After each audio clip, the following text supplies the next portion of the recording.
Ահա եւ Ղուկասյանն է ձեր էկրաններին։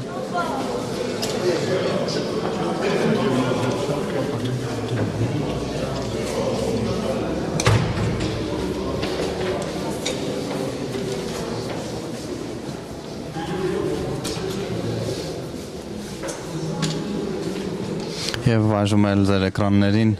նրա դուստրն է եւ կինը ճարտարապետ Անահիտ Թարխանյանը։ Սա առաջի անգամն է 2 ամսվա մեջ, որ կարողացանք տեսնենք Անդրեասին։ Իհարկե շատ նիհարած է, դուք էլ երևի զգացիք ինչքան փոխված էր Անդրեասը։ Հյուծված է, այսինքն նկատի ունեք այդ։ Հյուծված էր, իհարկե, բայց տրամադրությունը լավ էր, մեր տրամադրությունն էլ է շատ լավ, որտեղ հակառակ ամեն ինչի բազմաթիվ լրագրողներ տվել են ցուցմունքներ, բազմաթիվ քաղաքացիական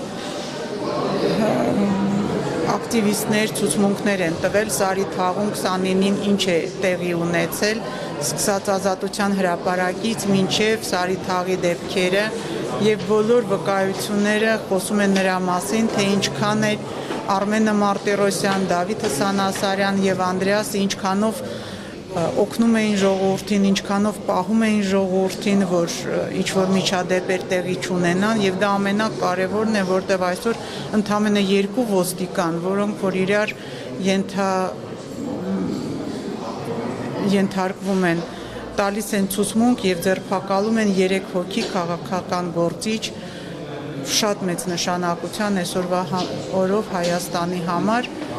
իսկ մնացածների ցուցմունքները չեն ուզում, ոչ վերցնում են, ոչ լսում են,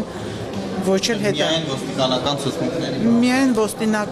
ոստիկանական ցուցմունքների վրա է ձերբակալությունը տեղի ունեցել